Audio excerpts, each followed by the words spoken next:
compartir, no está el... A ver, ¿alguien lo tiene por allí? Comunicaciones. Presentador. Ahí está, muchas gracias. Sin que se note, viene la hermana Camila corriendo a dejarlo. Gracias, Camila. Claro, se nos quedó ahí con la reunión de jóvenes ayer. Po. Gracias, Cami. Bien, ahí está el título, dice Caminando en la gracia del Señor, personas que cumplen su ministerio. ¿Se acuerdan cuál fue el de la semana pasada, no?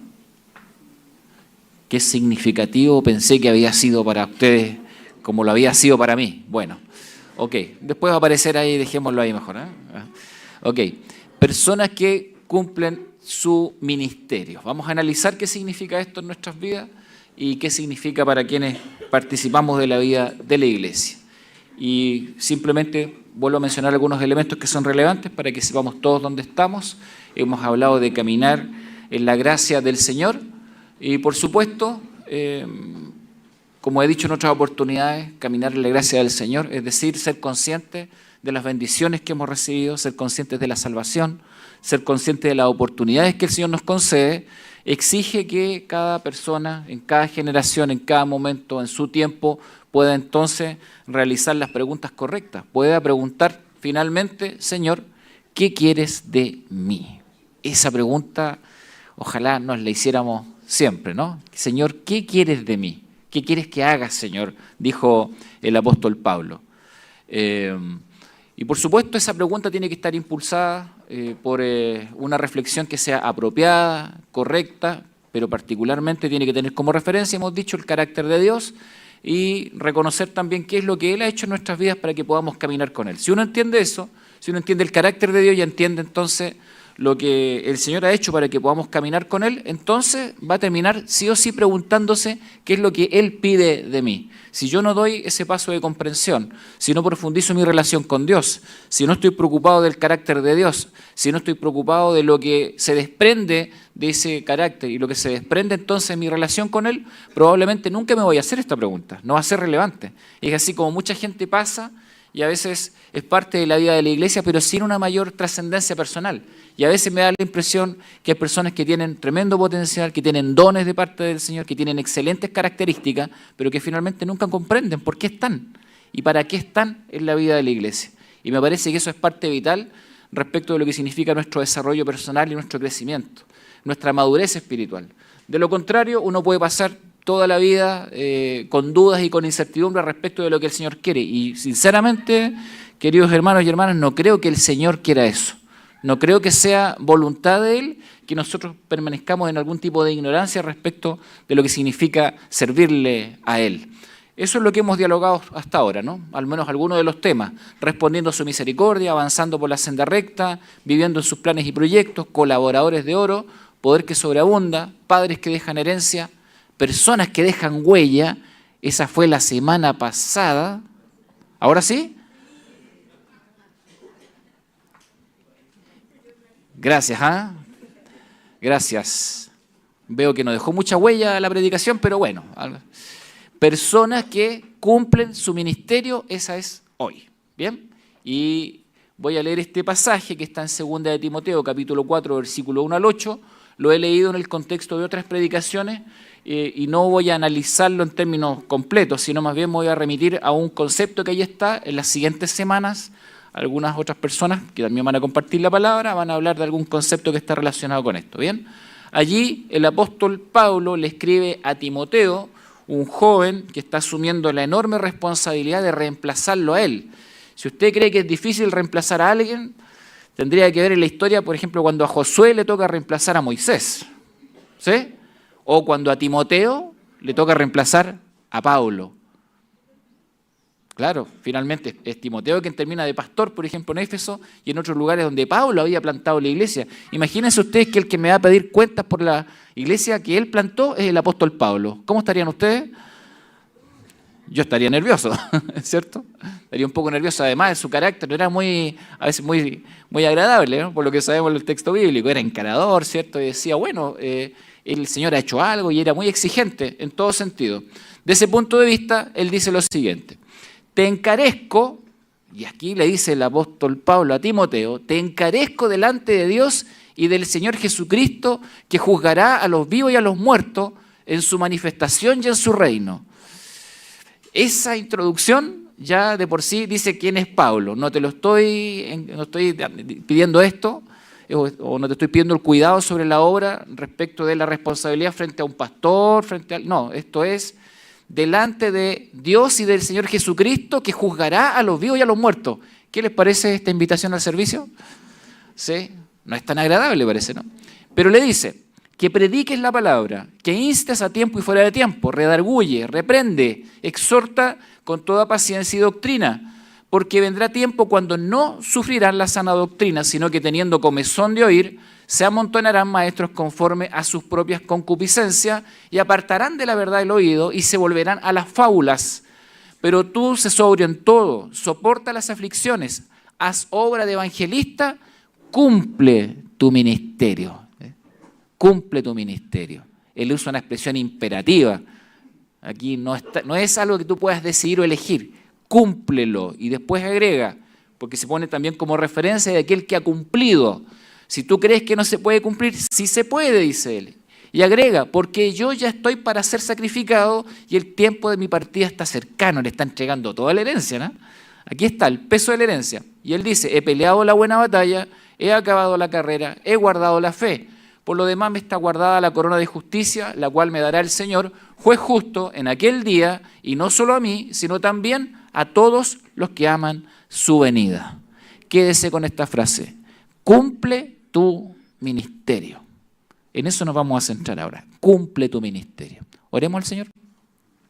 Padre, humildemente estamos delante de tu presencia y queremos escuchar, Señor, tu palabra, y que tu Espíritu Santo obre en nuestras vidas de tal forma que podamos ser profundamente bendecidos, que tú puedas corregir nuestra manera de pensar, nuestro corazón, que puedas corregir nuestras percepciones respecto de lo que significa el ministerio y que podamos entender desde tu palabra, Señor, cuál es nuestro lugar también en el cuerpo de Cristo.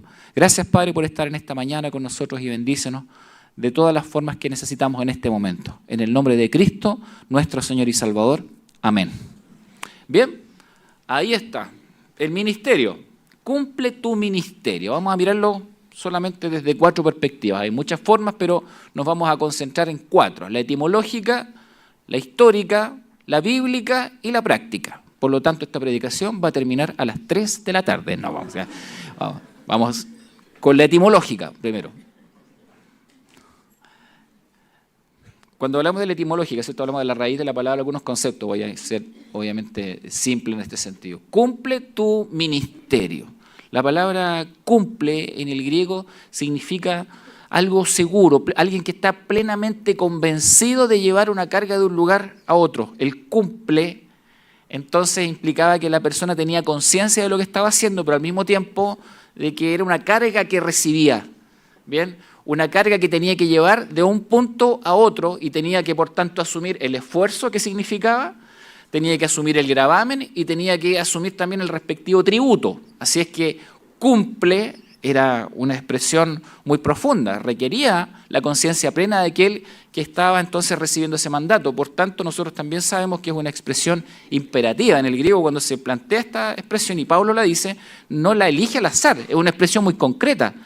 Cumple no deja espacio a la elección personal. El cumple simplemente es, tienes algo que hacer, estás recibiendo esto, tienes que tomar esta carga y tienes que llevarla hasta el otro punto. Y en el proceso tienes que asumir todo lo que implique llevar esa carga de un punto a otro. Así que el cumple, cuando Timoteo lo escuchó, se dio cuenta que realmente era un imperativo. Pero el imperativo de Pablo no está relacionado con un imperativo humano, no es un imperativo personal solamente. Va más allá. Obviamente él se pone como referencia y hay un imperativo ya que tiene que ver con la misma persona de Pablo. Si el que me lo está diciendo es una persona coherente, es una persona que me ha enseñado, una persona que me ha acompañado, una persona que ha dado testimonio, una persona que ha sido valiente, evidentemente eso ya de por sí tiene un peso, me pone una carga, ¿sí? No es algo tan simple de asumir. Pero resulta que Pablo, además de poner la referencia personal, está diciendo que esto tiene que ver con algo que está delante del Dios que juzga a los vivos y a los muertos. Así es que el imperativo finalmente no es meramente humano, sino que es un imperativo divino. Cumple, toma esta carga y llévala hasta el otro punto y asume todo lo que haya que asumir en este proceso. Así es que lo escuchó así. Pero además, la segunda expresión que escucha Timoteo es ministerio. ¿Sí? Las dos palabras que más se utilizan ahí en el Nuevo Testamento significan, por un lado, servir y otro, ministrar. ¿Han escuchado ustedes mucho esas dos palabras, cierto? Servir y ministrar. Ministrar a veces se usa bien y a veces se usa de manera incorrecta. A veces se usa como, tal vez de manera correcta, en el sentido de que nosotros servimos al prójimo y servimos a los demás y servimos a Dios, pero a veces las personas hablan de ministrar como algo que Dios hace en un sentido de sometimiento. Es mal usado el concepto, pero se entiende lo que quiere decir. Ministerio, un quehacer, servicio, socorro, ministración, que es una expresión que se usa mucho, y distribución, aquellos que reparten, aquellos que administran algo y lo reparten. También el que hace los mandados, significado. Si ustedes creen que no hay ejemplos contemporáneos de cumplir el ministerio, deberían ver a los hombres corriendo a la feria el día sábado, haciendo los mandados. Aquí estoy viendo a varios y lo hacen, pero es lindo saber que tiene una connotación espiritual, ¿cierto? ¿Cierto? Claro. Haciendo los mandados en la feria el día sábado. ¿Sí? Tiene esa connotación, el que hace los mandados. Y varios que se sintieron identificados, acá matrimonio, esposas que están hablando. ¿Viste que tiene algo espiritual, le están diciendo? ¿Viste que es lindo? Claro, ok. Perspectiva etimológica. Perspectiva histórica. La palabra también viene del latín, del minister, ¿bien? Porque eso dentro del mundo romano tenía un lugar. El minister era alguien que hacía algo concreto. Para algunos llegó a significar quien sirve a Dios, pero también quien sirve al Estado. Sin embargo, viene la expresión minus, que significa el menor, el sirviente, el que está subordinado. ¿Bien? Así es que, de alguna forma, era todo aquel que tenía alguna labor dentro del imperio, pero una labor subordinada a otros. Hay una palabra que es como el antónimo, que es magis. Entonces, el ministro era el que menos sabe o el que menos poder tiene, quería decir. Y también estaba el magis, que es el que tenía mayor poder y el que estaba por sobre los demás. Nosotros seguimos usando esa palabra. Por ejemplo, nosotros decimos magíster. ¿La han escuchado, cierto? Claro, como aquel que más sabe. O el magisterio. Claro, que es el conjunto de personas, ¿cierto?, que tiene la capacidad de interpretar y enseñar a otros. Entonces nosotros seguimos usando esas palabras. El magis es como el que más. El minister era el que menos tenía preponderancia, pero que servía, tenía un lugar de sometimiento hacia el resto. En la primera parte del Imperio Romano, sobre todo en los 5 primeros siglos antes de Cristo, en realidad los cargos de elección popular, como era como un tipo de Estado republicano, se relacionaba con los magis, ¿no? Se elegían los magistrados. Entonces se elegían los magistrados y esa gente tomaba decisiones o regía la vida política y social. Pero después que comienza a avanzar primero, segundo, tercer siglo, en esa parte el emperador romano ya es un emperador en toda regla. Y ya no dependía tanto de personas elegidas por el voto popular, sino que después lo que él hace es comenzar a nombrar personas de su confianza para que ejerzan los cargos. Y de ahí viene el concepto ministro. Y por eso ministro no es algo que se elija como de manera por votación popular, sino que lo designa, y increíblemente hasta el día de hoy lo seguimos haciendo así, porque el presidente designa sus ministros, ¿bien? Pero de ahí viene el origen del concepto. El uso de la palabra, entonces, ahí está, de magistrado a ministro, de cargo de elección a designación del emperador. Porque, ¿por qué elegía el ministro el emperador? Porque era gente de confianza, la gente que le servía en el día a día. Y en esa altura, ustedes saben que varios emperadores romanos habían terminado asesinados. Entonces era mucho mejor rodearse de personas de su confianza. ¿Bien? Ahí está el magíster. Incluso la palabra administrar viene desde allí. El que administra es aquel que conduce a algo para que lleve a cabo un servicio. ¿Ven? Entonces tenemos una perspectiva histórica que comenzó de alguna forma a ser muy relevante. Y dentro del Imperio Romano, sobre todo después del siglo IV, del siglo V, cuando se consolida el cristianismo como la religión oficial del Estado, ya deja de desarrollarse un cristianismo tan puro. La gente comenzó a sumarse a la iglesia básicamente por una cuestión sociopolítica, por una cuestión de influencia.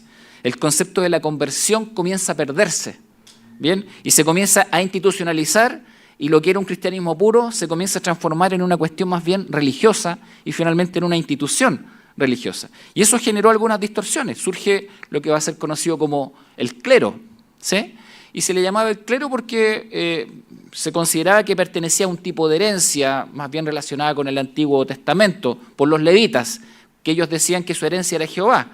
Y se comenzó con un criterio espiritual, pero poco a poco comenzó a tener un cargo más bien institucional. Así es que el clero tenía que ver con aquel que había sido ordenado al ministerio, quien administra los sacramentos, ¿bien? O quien interpreta y enseña, o quien dirige la liturgia. Así es que lo que en un principio, servicio y ministerio, era más bien, en tiempo de Jesús, un concepto amplio que tenía que ver con todas las personas y con todos los creyentes, comenzó como a reducirse, poco a poco.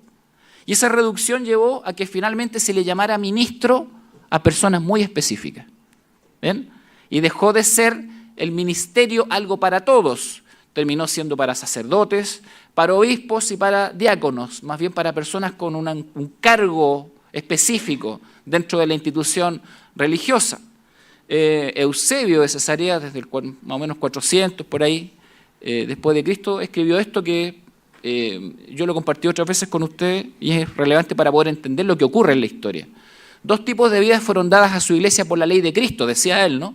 Una va más allá de lo natural y más allá de la vida común de los humanos, completa y permanentemente separada de las costumbres de la vida cotidiana de la humanidad. Se dedica solamente al servicio de Dios. Este tipo es considerado la forma perfecta de una vida cristiana.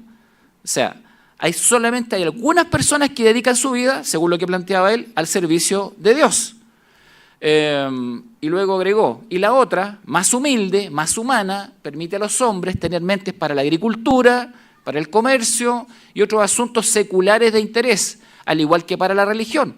Y un tipo de grado secundario de piedad se le atribuye a estos asuntos. Entonces la vida comenzó a separarse. Las personas no asumían que tal vez en cualquier lugar podías ser un ministro de Dios, alguien que servía, sino que más bien esto era la característica de algunos pocos llamados. 3 grandes problemas surgen en la historia con esto. Primero, una jerarquización. Sí, una jerarquización. Personas que tenían aparentemente un tipo de llamado, validados por una institución, entonces tenían jerarquía. Y ojo con eso porque a veces sigue pasando, cuando las personas construyen jerarquías dentro de la iglesia. Nosotros no tenemos una estructura jerárquica. Nosotros no tenemos un pastor que esté por sobre otro. Nosotros tenemos funciones, que es muy diferente. Y dentro de las funciones, obviamente, hay espacios de liderazgo. Pero en nuestra realidad como iglesia nosotros no reconocemos jerarquías. Menos reconocemos jerarquías de poder, porque nos reconocemos todos como familia en Cristo. Somos hermanos, somos una comunidad cristiana y claramente la Escritura dice que hay un solo Señor de la iglesia. Y hay un solo y gran pastor de la iglesia que es Jesucristo. ¿Sí? Los demás todos servimos y servimos como Él sirvió. ¿Bien? Ahora, entonces esa jerarquización equivocada, por supuesto, generó algunos inconvenientes. También una dicotomía, esta separación entre lo secular y lo sagrado, ¿cierto? Entonces, algunas cosas son sagradas, pero otras no. Entonces, muchas personas comenzaron a entender de que finalmente Dios estaba presente en algunas cosas, pero en otras no. Y la misma persona podía ser muy alto en su, vamos a decir, en su calidad moral en algunos espacios, pero muy bajo en su calidad moral, por ejemplo, en su lugar de trabajo. La secularización, esa fe que se va hacia adentro, esa fe que no tiene trascendencia. Finalmente, si yo valido los otros 2 elementos, puedo llegar a vivir una fe que finalmente no tenga impacto en la sociedad o en la vida de otras personas. Así es que esto surge como grandes problemas en la sociedad y de alguna manera, con diferentes tipos de manifestación, siguen presentes hoy en la cultura. Así es que los reformadores, 1517 en adelante, comenzaron a hacer un análisis bíblico de esto. ¿Bien? Dentro de esta perspectiva histórica es muy importante lo que ellos concluyen. Por ejemplo, cuando ellos comienzan a darse cuenta de que esta separación secular sagrada o del clero y el resto de la gente no es tan ajustado al punto de vista bíblico. Miren estos pasajes bíblicos. Hay un solo sumo sacerdote, Jesucristo. Hebreos. Hay solo un mediador, Jesucristo, ¿cierto? Todos los creyentes pertenecen al sacerdocio santo. 1 de Pedro 2. El velo que nos separaba ya fue eliminado. Mateo 27. Todos los creyentes tienen libre acceso al trono de la gracia. Hebreos 4. Todos los creyentes pueden ofrecer sacrificios espirituales. Hebreos 13. Y todos los creyentes pueden ofrecer su vida en sacrificio a Dios. Presenten sus cuerpos en sacrificio vivo, santo, agradable a Dios, que es vuestro culto racional. ¿Sí? Entonces, todos podemos. Y la gente de la Reforma llega entonces a tener esta conclusión y, por supuesto, se instaura esta idea del sacerdocio universal de todos los creyentes. Lutero decía y enseñó que se debía vivir y trabajar consciente e intencionadamente en la presencia de Dios. Argumentó que no existe una división espiritual entre sacerdotes y laicos. Rechazó el sacerdocio mediador y sostuvo que todo cristiano tiene autoridad para ejercer funciones espirituales. Obviamente tenemos funciones distintas y es importante tener personas que se dediquen, ¿cierto?, a tiempo completo a lo que implica el pastorado, las misiones, pero eso no significa una jerarquización y no significa que la responsabilidad de todos sigue estando allí. ¿Quiénes son los que sirven? Todos los que creen en Jesucristo como su Señor y como Salvador. ¿Quiénes tienen lugar para servir en la iglesia de Jesucristo? Todos los que han creído en Jesucristo como Señor y como Salvador. Todos los que han sido limpiados por la sangre del Cordero. Todos tenemos espacio, todos tenemos lugar. Zwingli, otro de los gente de la Reforma, decía y enseñó que no hay dicotomía sagrado-secular, solo una vida consagrada o no consagrada. Esa es la diferencia, decía él, en la vida cristiana. ¿Tu vida está consagrada o no está consagrada? Esa es la clave, ¿bien? Y si está consagrada, entonces está consagrada en todos los planos que corresponda. Por lo tanto, si mi vida está consagrada, tendré que ser un ingeniero civil consagrado, tendré que ser un ingeniero comercial consagrado, tendré que ser un abogado consagrado, tendré que ser un doctor consagrado al Señor, tendré que ser un comerciante consagrado al Señor, tendré que ser una madre, un padre consagrado al Señor. De eso se trata esto, una vida consagrada o no consagrada.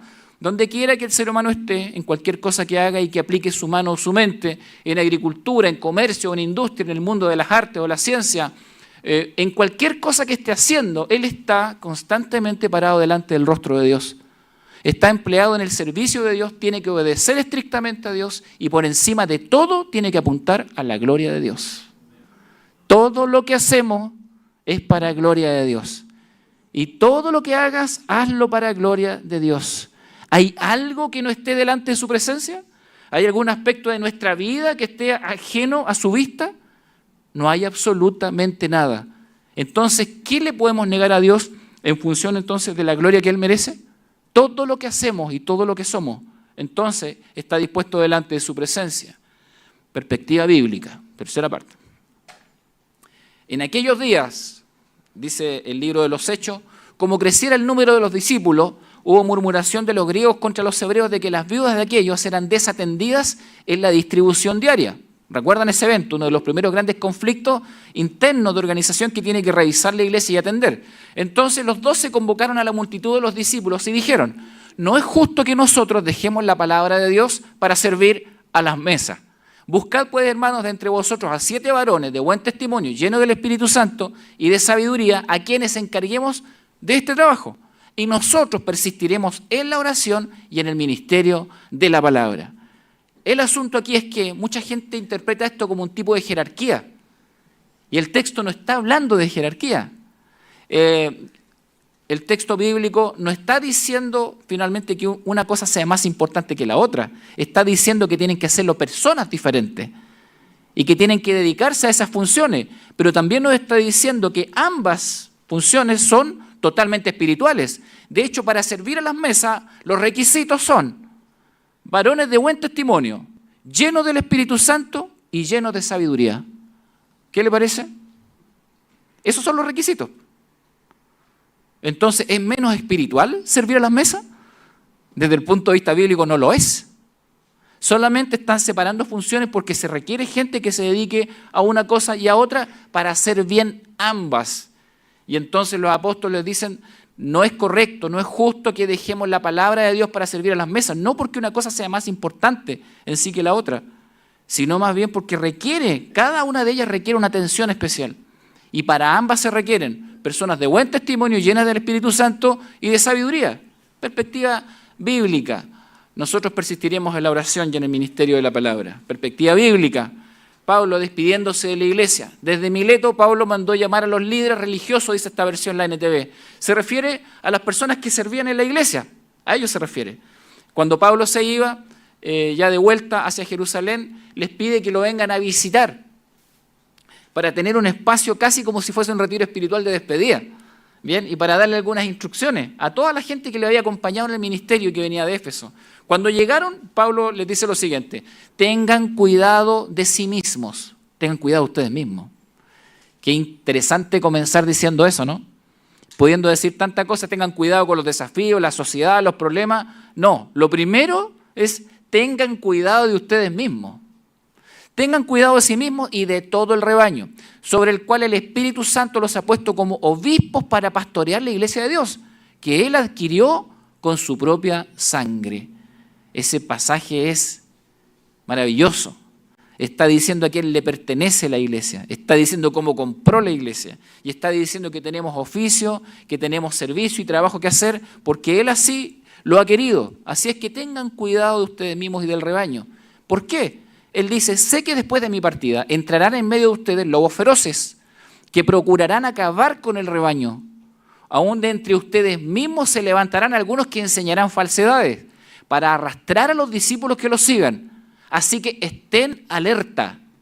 Recuerden que día y noche durante 3 años no he dejado de amonestar con lágrimas a cada uno en particular. Son miembros de la iglesia de Éfeso. Piensen que es como Pablo nos estuviese hablando a cada uno de nosotros. ¿Ven?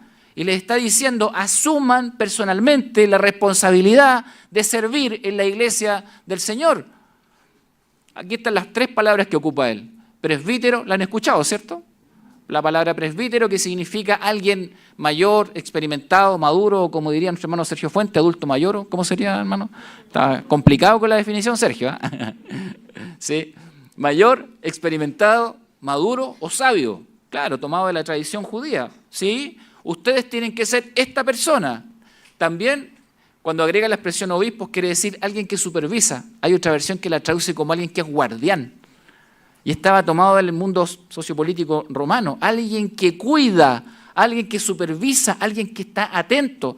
Así es que les dice a ellos: ustedes tienen que, desde la experiencia, desde la sabiduría, desde su desarrollo personal, pero también, ¿cierto?, desde esta actitud, este carácter de estar atento a las necesidades de los demás, tienen que cuidar a la iglesia. Y por último usa appointment, que es pastor, el que dirige, cuida y apacienta. Pero ¿saben que esta expresión se la está diciendo a todos? Se la está diciendo a los hermanos, a los líderes que están allí, que vinieron a visitarlo. Ustedes son responsables. Esto no es para alguien que está en un cargo específico, no es patrimonio de alguien que está por sobre los demás. No es jerarquía. Es simplemente Jesucristo transmitiendo, ¿cierto?, este compromiso. Habiéndolo escuchado los discípulos, se lo transmiten a los demás. El apóstol Pablo está transmitiendo lo que él mismo recibió del Señor. La responsabilidad de que cada creyente entonces debe cuidar la iglesia. Ustedes tienen que actuar cuidando la iglesia. ¿Y de qué forma? Sirviendo a la iglesia. Estén atentos, sean guardianes, sean supervisores, dirijan, cuiden, apacienten, pastoreen. A mí me llama tanto la atención que Pablo no se lo diga solamente a un par de personas. A través de la historia, esas 3 palabras tomaron mucho peso. ¿Y qué hicimos a través de la historia? Las institucionalizamos. Entonces dijimos: aquí están los presbíteros, aquí están los obispos y aquí están los pastores. Le dimos un cuerpo dogmático y entonces le dimos una institucionalidad. Pero en su origen, las expresiones son para los hermanos, para la responsabilidad que todos tenemos que asumir en la vida de los demás. Así es que, habiéndole dicho esto, Pablo le agrega: ahora los encomiendo a Dios y al mensaje de su gracia, mensaje que tiene poder para edificarlos y darles herencia entre todos los santificados. No he codiciado ni la plata, ni el oro, ni la ropa de nadie. Ustedes mismos saben bien que estas manos, dice Pablo, se han ocupado de mis propias necesidades y de las de mis compañeros. Con mi ejemplo les he mostrado que es preciso trabajar duro para ayudar a los necesitados. Recordando las palabras del Señor Jesús: hay más dicha en dar que en recibir. Y eso es lo que entiende un ministro del Señor. Eso es lo que entiende una persona que sirve al Señor y a su iglesia. hay mucha más alegría en dar que en recibir. El que lo entiende, sirve al Señor. Después de esto, dice el apóstol Pablo, se puso de rodillas con todos ellos y oró al Señor. No olviden que mejor es dar que recibir. No olviden que ustedes son ministros del Señor. No importa cómo lo llamen, son siervos del Dios Altísimo. Jesús agrega, y que es la referencia del apóstol Pablo, dice, ¿cuál es mayor?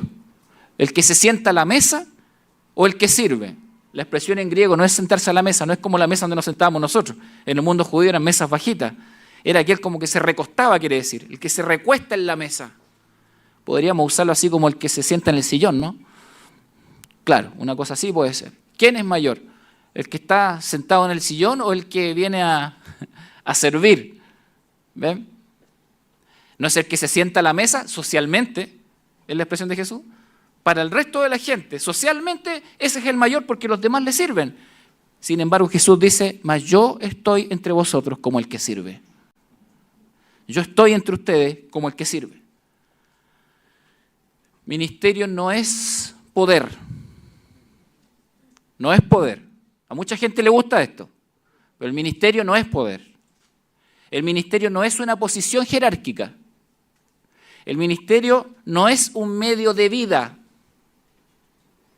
El ministerio no es simplemente una función determinada. El ministerio no es un medio de reconocimiento. El ministerio sí es respuesta a un mandato bíblico. Es un medio para atender las necesidades del prójimo. Es la consecuencia de ejercer los dones, ofrendar los recursos y aprovechar las oportunidades que el Señor concede. Es un medio para la edificación de la iglesia y es un medio para glorificar a Dios. ¿Sí? Ministerio, servicio, todos estamos llamados. Y entonces podemos preguntarnos, Señor, ¿qué quieres de mí? ¿Qué quieres de mí, Señor? Pablo le ayuda a Timoteo por si se estaba haciendo la pregunta y le dice, cumple tu ministerio. Cumple tu ministerio. Pero para eso entonces uno tiene que saber, tiene que entender y tiene que recordar siempre que es tu ministerio. Esto es personal. Entender y descubrir esto es una de las cosas más maravillosas en la vida cristiana. ¿Para qué estoy? ¿Sé para qué estoy en la vida de la iglesia? ¿Lo comprendí? Y si lo comprendí, ¿lo estoy viviendo? Y si lo estoy viviendo, ¿lo estoy disfrutando? Es tu ministerio. Pablo no le está hablando a Timoteo de otros ministerios ni a otras personas. Se lo está diciendo a él en términos personales. Cumple tu ministerio. No te compares con los demás. Cada uno tiene su ministerio. El Señor llamó a cada uno de acuerdo a su misericordia para, obviamente, darle funciones diferentes. Cumple el tuyo. Es personal. No es endosable. Esta expresión no sé si se usa ya porque yo la conozco en mi vida como comerciante. ¿Se usa todavía, no? Si la abogada dice que sí, voy a confiar en los cheques, claro, es que hoy día los cheques están en retirada también, pues claro. Uno antiguamente endosaba un cheque, ¿cierto? Claro, para transferir el cobro del cheque uno lo endosaba y también había cheques que no eran endosables, ¿sí? Nominativo y toda la cosa, bueno, no era endosable el cheque. Esto no es endosable, es tu ministerio, es tu llamado personal. Fuiste llamado para ejercer tu ministerio de manera específica. Algo trazó el Señor contigo. Cuando nosotros hablamos de que Dios tiene un propósito en tu vida, nos referimos a esto también. Algo tiene el Señor contigo, algo tiene conmigo, para algo me llamó, algo quiere Él. Y por supuesto responde a la voluntad del Señor. Y con esto quiero decir algo que es muy relevante. Hay mucha gente que pierde el tiempo y la vida queriendo hacer cosas para el Señor, que pueden ser buenas. No digo que no, pueden ser buenas. Pero no es por ningún motivo a lo que el Señor lo ha llamado. Y a veces mucha gente pierde tiempo en el servicio por no identificar eso. No se trata de lo que yo quiero, no se trata de lo que a mí me gusta, se trata de lo que el Señor quiere, se trata de la voluntad de Él. Y cuando uno entonces comprende profundamente lo que el Señor quiere, entonces, aunque a uno no le guste, aunque a uno tal vez humanamente no encuentre tanta satisfacción en eso, va a comenzar a disfrutarlo poco a poco, porque va a entender finalmente que está en la voluntad del Señor. Y no hay nada más hermoso en la vida cristiana que caminar en la voluntad del Señor, haciendo lo que Él quiere, lo que Él quiere. Y finalmente, como es tu ministerio, el Señor pedirá cuentas. No se la va a pedir a tu esposo o esposa, no se la va a pedir a algún familiar, a algún amigo, a otro miembro de la iglesia, no se la va a pedir a Iván Castillo porque es el primer diácono de la iglesia. No, es tu ministerio, es mi ministerio. Y el Señor te va a pedir cuentas a ti como me la va a pedir a mí. Esto fue lo que te di para que hicieras. Y estos son los dones con los cuales te habilité para que sirvas. Esto es, el Señor pedirá cuentas. Y qué lindo sería escuchar esta expresión que dice el texto bíblico. Su Señor le dijo, bien, buen siervo y fiel, sobre poco has sido fiel, sobre mucho te pondré. Entra en el gozo de tu Señor. ¿Sí? Para aquellos que han entendido y para aquellos que están viviendo el ministerio al que fueron llamados. Cuarto y último concepto, ministerio en perspectiva práctica. ¿Se puede vivir una vida así, cumpliendo el ministerio? Necesitamos. Pido disculpas desde ya por lo que voy a compartir, después van a entender por qué. ¿Ya? ¿Conocen esta revista? ¿Sí? Es la revista de Betania, de la Unión Femenina a nivel nacional. Esta es la última edición de abril a junio de este año. ¿Sí? Y quienes la conozcan de manera personal no respondan, pero voy a preguntar al resto de la iglesia si conocen a esta señora que está ahí. ¿Alguien la conoce? ¿No? Yo tuve el privilegio de conocerla. Tuve el privilegio de tomar once con ella, una persona muy importante en nuestra iglesia nacional. Claro, ella es fundadora, una de las fundadoras de los 10 primeros bautizados de la iglesia de Villa Los Lagos, en la Alianza Cristiana y Misionera de Temuco. 94 años, pronto a cumplir 95 años, dejó la presidencia de la Unión Femenina el año pasado, recién. Y del 2018 al 2025 fue la presidenta de la Unión Femenina porque muchas hermanas partieron y algunas personas dejaron la iglesia en tiempo de pandemia. Y en tiempo de pandemia alguien tenía que asumir la presidencia. Y ella lo hizo, a la edad que tenía. Y cumplió con su llamado.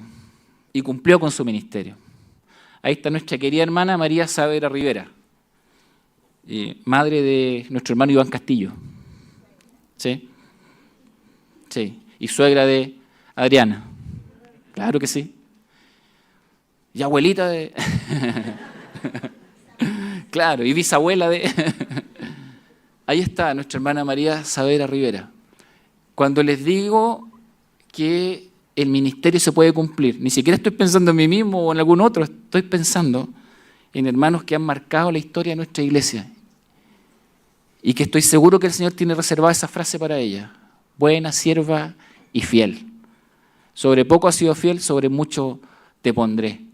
Cumple tu ministerio. Y yo he leído algo de ella, ¿no? Y creo que ella entendió perfectamente lo que eso significaba. Cumple tu ministerio. ¿Se puede cumplir el ministerio? Bueno. ¿Conocen a esa hermana que está acá? ¿No? ¿No la conocen? No la conocen. Yo les voy a contar algo de ella. Ella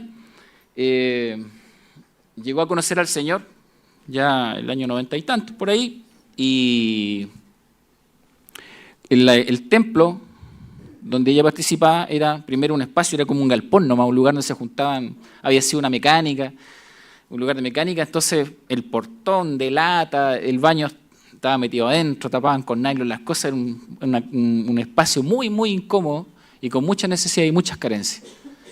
Pero ella con otros hermanos comenzaron a trabajar, poco a poco. De eso ya han pasado, imagínense, como 30 años. ¿Sí?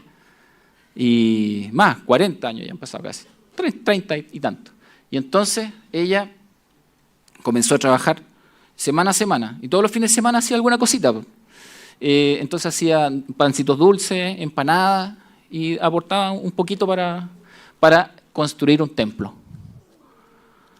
Poco a poco, toda la semana. Bueno, hace un par de años se inauguró el templo de la Alianza Cristiana y Misionera para las Casas.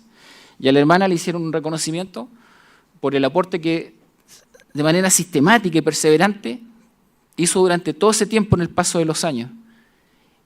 Y nadie sabe cuánto fue, obviamente, en recursos, pero que evidentemente fueron relevantes para que se levantara el templo y una casa pastoral en ese lugar. Ella sigue sirviendo ahí.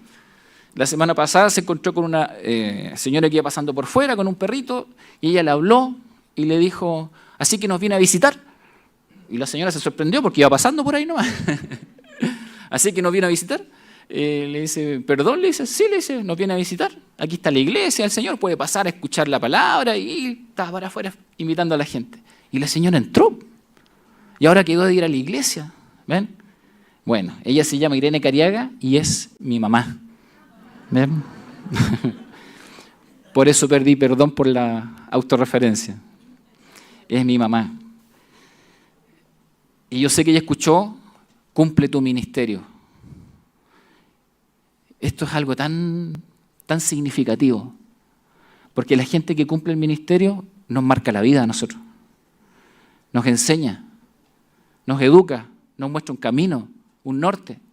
Tal vez humanamente no van a ser nunca personas reconocidas, nunca. Tal vez la mamá de Iván y mi mamá van a pasar desapercibidas para mucha gente, personas humildes, sencillas, que siguen viviendo en la misma casa de siempre y que viven felices sirviendo al Señor. Cumple tu ministerio. Cumplan su ministerio, queridos hermanos. Escucho la voz del Señor que me dice en este mismo instante que cumplamos. Yo, un ministro, ¿eres un ministro del Señor? ¿Eres alguien que sirve? ¿Estoy cumpliendo mi ministerio a lo que el Señor te llamó? Yo anhelo profundamente que cada uno de ustedes entienda, comprenda lo que el Señor quiere de sus vidas. Que se alegre en lo que el Señor le ha dado y que se alegre en el llamado del Señor. Y que viva una vida feliz, plena y que con gozo y alegría, y lo de la semana pasada, para que no se olvide, que nuestras vidas dejen huella. Que sirviendo al Señor dejemos huella para otros. Y que así como algunos han escuchado, cumple el ministerio y lo han hecho, nosotros con amor, con integridad, con dedicación al Señor, podamos también asumir con gozo y con alegría este maravilloso desafío. Queridos hermanos, cumplamos el ministerio. Amén. Vamos a orar y vamos a dar gracias al Señor.